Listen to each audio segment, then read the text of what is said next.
r/ask Reddit. What is a dirty business tactic that you know and everyone should be aware of it? If you're buying a used car and it's parked over a puddle, they don't want you to look underneath. Oh, that's ducking a disgustingly dirty move. Ducking greasy. Mattress stores that have the find it anywhere else for cheaper. You get your money back. Deal contract with the manufacturer to make the exact same model of bed, but with a model name specific to that store, so nobody can ever cash in on that deal. Best Buy does this as well to avoid price matching. You'll notice a B or something at the end of the product number, which makes it a different product. Mattress stores, the gurus of sleazy tactics. Not sure if this fits, but if you are offered a raise for taking on new responsibilities, get it in writing. Just learned that the hard way.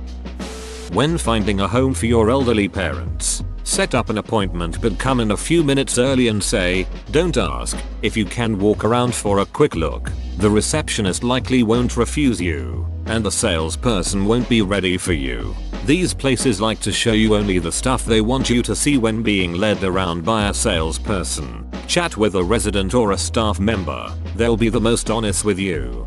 I did exactly this when looking for daycare for my kids. Showed up randomly one morning and asked if I could look around, without going into any rooms, just from the hallway. Yes, I told them why I was there. Yes, they took down my ID. Yes, I agreed to have one of their staff walk with me. And yes, I did ask the room staff questions on my rounds. I also did this while looking for a daycare. I walked in on one of the staff screaming at a room full of toddlers. Needless to say, I didn't send my kid there, and I was happy to see that they recently went out of business. In Nova Scotia, Canada, severance pay is paid on the average of your last 30 days of pay. This means that some companies will actually reduce your hours to minimum your last month with them if they are going to lay you off. Happened to me wife. She worked for this company for 5 years, worked 35 plus hours per week. Suddenly she wasn't getting shifts. Boom. Layoff notice. Happened to other folks too.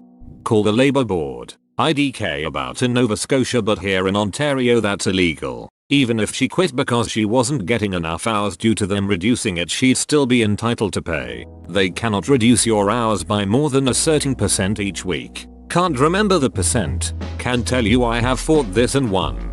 This is known as constructive dismissal, where the terms of your employment change so drastically that the labor board considers it equivalent to being fired. You should be entitled to employment benefits based on the hours prior to your constructive dismissal.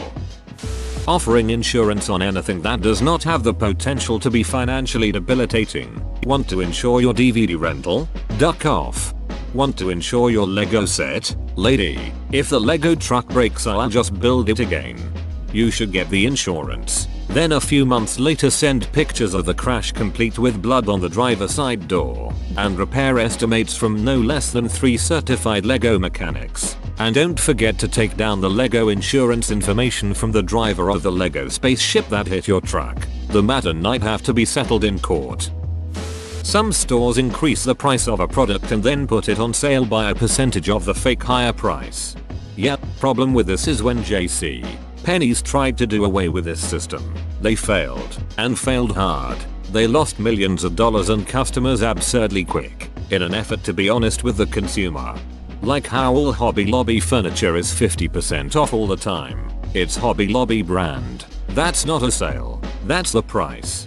I just saw this at Lowe's. I looked at a grill that was $159. I went back to buy it, and it was $149 but said the original price was $179. I still got it $10 cheaper, but it definitely wasn't as good of a sale as they made it out to be. As a cashier at Lowe's, I know exactly which grill you're talking about. I've watched the price of that fluctuate every week since April. It really all depends on how the sales were the previous week. I worked in the collections department of Discover Card for a while. One thing they did, maybe still do, to lure customers to them is offer 0% APR for the first year. People would jump on this and transfer all their debt onto their new Discover Card, and then the company would conveniently not send the first month's bill. In the fine print of the agreement, it states that if you miss even one payment in that first year, your APR will jump to 29.95%. Half of my calls were to these new customers who would then proceed to throw a fit because they didn't ever get the bill, and I had to explain to them that it was their job to know when the bill was due, and sending one was just a courtesy extended by the company. I hated that job. It ate away at my soul. In the US, the Federal Card Act in 2010 made it a requirement to send a bill 21 days before the due date. If this was after that, they weren't just being slimy but straight up illegal. This happened to me with my student loans. Didn't get a bill until my university financial aid contacted me to inform me that I was in default. This was 6 months after I called the same office asking them to connect me with the company that I needed to pay, and them telling me not to worry, that company would contact me when it was time. Ruined my credit score since it was the only debt I had at the time. We have many more clients interested in this limited offer. I've actually said then why do you need me in response to this a few times. Sometimes I get a stammering UHH. Well, YC, I'm trying to help you in response. But one time the dude just laughed and said okay, you got me. The second guy would have my buttons by sheer virtue of not insulting my intelligence any longer. Or was that his ploy all along? It might very well have been his ploy all along. And if so, I'd probably have to say okay, you got me, right back at him. Whack up cheaple. Yay, sense of urgency is annoying. When moving out of a rental apartment house, make sure to take lots of pictures and ask the owner/landlord to do a walkthrough with you. Video the walkthrough. That way if they do not give you all your deposit back, you have something to take to court versus a he said which you generally lose. When you turn in cable internet equipment, make sure to get a full receipt showing what they took and on the date it was received. Scan this and email to a couple different email accounts. Comcast and others are bad about losing the equipment a couple years later, after you forget, and then billing you. Sire. A local lawn maintenance business takes advantage of unsuspecting customers in 3 ways. On monthly bills, they double the state tax. Instead of being, say, 6%, it'll actually be 12%. If you check the math, without discussing it with homeowners, they charge double for double cuts when the grass is a little taller in areas than usual. So, if you had agreed to pay $50 per mowing, the monthly bill says $100 for each visit. They never ask, they just do it and charge double. In most cases, it's just a small patch of the yard that has taller grass, not the entire thing. They're supposed to mow once per week, but without telling customers first, they start mowing every 5 days, which means they get to charge for more mowing visits per month than necessary.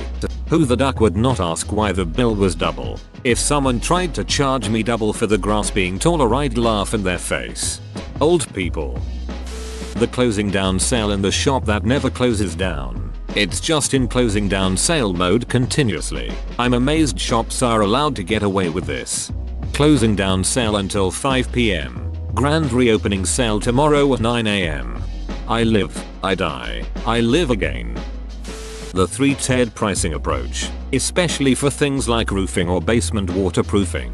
The contractor starts with a ridiculously high-priced quote for way more stuff than you asked for, steps down to a more moderate quote of what you wanted with a few bells and whistles. Then the third quote is for what you requested. This gives you the illusion of choice and reduces sticker shock, because although your requested absolute minimum service is really expensive, it's only half the cost of their recommended repairs. Petco will sell you non-aquatic plants specifically for your aquarium that will poison everything in the tank. Petco is horrendous. One of the few times I've ever called a corporate office was when my wife and I walked into a Petco and noticed a tank full of rats were lying in an inch of water from a broken water bottle. We told 2 staff members who barely even acknowledged we'd spoken. The third employee was the woman at checkout, who quietly told us we should call their corporate. She seemed to be the only one who cared, including the person on the phone. An older fellow I know had a bodega and he'd put a can of cream corn on the counter by the register. This was some time ago, so the van had a price tag of 17 cents. He sold that can of cream corn to everyone who bought anything there. If they realized they were paying too much, he'd just say he thought that was their can of corn. Most people didn't notice though, and he sold that same can of cream corn maybe 20 times a day. That seems like a lot of work for $3. My elementary school would host a fun day every year, where there were booths, games, activities, etc. They'd get the kids to help out with various small tasks too. One year when I was about 9, my task was to help sell the little potted geraniums. 25 cents each. Well, no one was buying any of them. So I had a brilliant idea. I made a new sign that said buy one for $1. Get 3 free. Those little geraniums sold like hotcakes after that. I was so proud of myself I told the principal. He did not approve, though he let me do it anyway. It's a wonder I didn't turn into a little Gordon Gekko. Probably only the boneritis kept it in check. If someone starts trying to trade away all their sheep because they have so much of it while they've been sitting on a development card for half the game, do not trade. In high-end IT, vendors will often go dark in the months before a service contract renewal or infrastructure refresh is needed. The idea behind this is that the customer is forced to come to them, or they can come to the customer with little enough time to complete the refresh that they are either forced to make a purchase on bad footing for price negotiations or renew service agreements for an additional year at a higher rate while migrating to new gear. I waited tables in a restaurant and one time I decided to pour a cup of soup into an empty bowl. A bowl of soup costs a good bit more than a cup of soup at the restaurant. The cup filled up the bowl to the top. Yeah, you see this a lot. I'm always suspicious when different sizes come with changes in width versus height instead of both. In Canada, chains have to put calorie counts on menus now, which I love because you can compare the difference in size versus price by looking at the calorie difference of the same product. In France, it's hard to fire or lay off people, so when big companies need to clean house a bit, they move the office to a new location quite distant from the current one. In the process, they reduce the office size from 50,000 seats to 30,000 because they've estimated that amount of people will resign rather than endure a 4 hours commute. But officially totally you still have your job if you want. We are not laying you off, but I need you in the office every day. Or you could resign if you don't like the new location. Nestle did that and apparently it's fairly common now for multinationals around Paris. I suspect they end up keeping a huge amount of dead wood, while valuable employees who can easily find another job in the same area do so. Seems really dumb. Unless you just desperately need to trim employees and you don't care about quality. Dish Network's door-to-door salesman will tell you that it's fine to use your parents' name and social security number for your account if your credit prevents you from getting service. This is not okay. It's identity theft. Fake reviews. I worked for a startup that had a sleazy CEO and got most, if not all, of their business by fake Yelp, Google, Glassdoor and other review sites in our industry. CEO was a compulsive liar and had no morals. Side note, I left the company and shit went straight downhill as it was a house of cards anyway and I had a key position. The CEO ended up calling his business partner of 3 years and telling him that all the money was gone and he is leaving the country forever.